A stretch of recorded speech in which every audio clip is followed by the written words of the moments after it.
Hello guys, welcome back to my channel study मेरे साथ। आज हम पाठ्य योजना क्रमांक 10 बना रहे हैं। इसका प्रकरण है दो बेलों की कथा और विषय है हिंदी गद्य। तो चलिए स्टार्ट करते हैं। स्टार्ट करने से पहले अगर आप मेरे चैनल पर नए हैं गाइस तो प्लीज़ सब्सक्राइब कर लीजिए ताकि आपको रोज़ नई नई वीडियोज़ मिलती रहे। और अगर इससे पहले कि आपको हिंदी की पाठ्य योजनाएँ देखना है तो आप डिस्क्रिप्शन बॉक्स में लिंक पर जा सकते हैं। तो चलिए स्टार्ट करते हैं। विद्यालय, सबसे पहले आपको विद्यालय का नाम, अध्यापिका का नाम, दिनांक, कक्षा, विषय, कालांश, समय अवधि यहाँ पे लिखनी है। कक्षा 9वीं है और समय अवधि 40 से 45 मिनट होती है एक पाठ्य योजना बनाने में।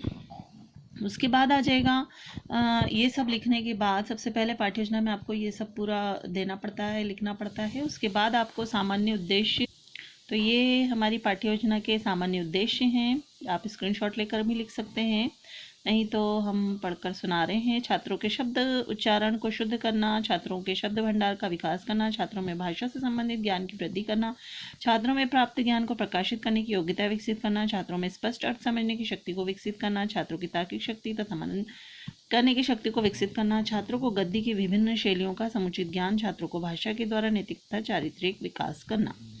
उसके बाद विशिष्ट उद्देश्य, तो विशिष्ट उद्देश्य में इस पाठ को पढ़कर बच्चों में पशु प्रेम जागृत होगा, पशुओं के मन के भावों को समझ सकेंगे, पशु भी मनुष्य के साथी बन सकते हैं, बच्चे पशुओं की महत्ता को समझ सकेंगे। उसके बाद आ जाएगा शिक्षण सहायक सामग्री, तो पाठ्य पुस्तक, चौक, डस्टर, श्यामपट्ट आदि। शिक्षण विधि में व्याख्यान एवं प्रश्नोत्तर विधि, पूर्व ज्ञान, बच्चे पशुओं से प्रेम रखते हैं एवं दोस्ती की कहानी पहले पढ़ चुके हैं। प्रस्तावना प्रश्न आ जाएंगे इसमें आगे। इसी तालिका बनानी है आपको, जिसमें क्रम संख्या, अध्यापिका क्रिया, विद्यार्थी क्रिया। जिसमें किसी ने गधा देखा है, वह कैसा होता है? सीधा साधा। बैल की जोड़ी खेत में देखी है? हाँ देखी है। बैलों की दोस्ती किसी ने देखी है? ये उनके लिए समस्यात्मक प्रश्न है। तो चलिए आगे बढ़ते हैं। आगे है उद्देश्य कथन। बच्चों, आज हम कहानी दो बैलों की कथा पढ़ेंगे, जिसमें दो बैलों की दोस्ती एवं पशु प्रेम को समझेंगे। इसमें आ जाएगा प्रस्तुतिकरण, जिसमें इस तरह से आपको तालिकाएं बनानी है। प्रस्तुतिकरण में सबसे पहले शिक्षण बिंदु, यहाँ पे आप क्रम संख्या भी डाल सकते हैं। यहाँ पे क्रम संख्या आप लिख सकते हैं 1 2 करके। शिक्षण बिंदु है, अध्यापिका व्यवहार है, विद्यार्थी व्यवहार है। तो सबसे पहले शिक्षण बिंदु में जो जो टॉपिक्स हम ले रहे हैं, जैसे कहानी परिचय, फिर अध्यापिका व्यवहार में आ जाएगा दो बैलों की कथा प्रेमचंद के द्वारा लिखी गई कथा है, जिसके माध्यम से प्रेमचंद ने कृषक समाज और भावात्मक संबंध का वर्णन किया है। विद्यार्थी अध्यापिका को ध्यानपूर्वक सुनेंगे। फिर पाठ का वाचन, अध्यापिका अपनी पाठ्यपुस्तक में से पाठ का स्वस्वर वाचन करेगी, विद्यार्थी अपनी पाठ्यपुस्तक में देखेंगे एवं ध्यानपूर्वक सुनेंगे। व्याख्या करेगी। फिर पाठ पढ़ने के बाद अध्यापिका बच्चों को बताएगी, यह कहानी में प्रेमचंद ने यह भी बताया है कि स्वतंत्रता सहज में नहीं मिलती, उसके लिए बार बार संघर्ष करना पड़ता है। आगे आ जाएगा पाठ की व्याख्या करते हुए अध्यापिका बच्चों को बताएगी कि अध्यापिका पाठ की व्याख्या करते हुए बच्चों को बताएगी कि यह कहानी दो बैलों पर आधारित है। जो झूरी नामक किसान था, इन दोनों बैलों के नाम हीरा और मोती थे। जो झूरी नामक किसान था, उसके दो बैल थे, उन दोनों के नाम थे हीरा और मोती। इन हीरा मोती नामक बैलों में आपस में बहुत अधिक भाईचारा था। हीरा मोती एक दूसरे की मन की बात समझते थे एवं मुख भाषा में विचारों का विनिमय करते थे।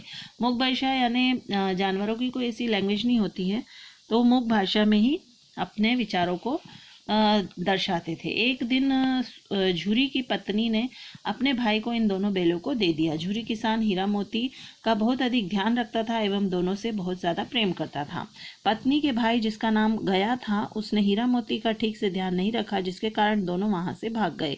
हीरा मोती झूरी के पास जाना चाहते थे, पर रास्ता भटक गए और एक खेत में के यहाँ उन्हें खेत के रखवालों ने पकड़ लिया और कांजी औस में बंद कर दिया। तो विद्यार्थी ध्यानपूर्वक सुन रहे हैं। जो बीच में कठिन शब्द आए हैं उसका निवारण भी बीच बीच में अध्यापिका करती रहेगी। जैसे विद्यार्थी अध्यापिका को सुनकर कठिन शब्दों का अर्थ को दोहराएंगे। शब्द है निरापद, सुरक्षित, सहिष्णुता का मतलब सहनशीलता, विषाद, उदासी, विग्रह, अलगाव।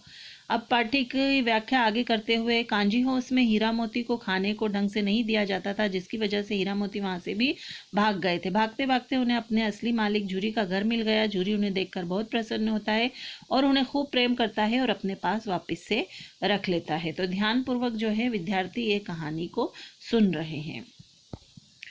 अब इसमें अगला पॉइंट आ जाएगा कहानी का महत्व। तो इस कहानी में पशु के महत्व को बताते हुए अध्यापिका बच्चों से कहती है कि पशु मनुष्य का पुराना साथी है। किसान जीवन में किसान हल चलाने, बोझा ढोने, पानी खींचने तथा सवारी करने के लिए पशुओं का प्रयोग करते हैं। पशु भी अपने चारे के लिए मानव जाति पर ही निर्भर करते हैं। विद्यार्थी ध्यानपूर्वक सुन रहे हैं। सारांश आ जाएगा कहानी में झुरी अपने बैलों से प्यार करता है तथा उनके खाने पीने का ध्यान रखता है, तभी तो वे हर मुसीबत का सामना करते हुए प्यार न करने वाले गया के घर से भागकर झुरी के पास आ जाते हैं।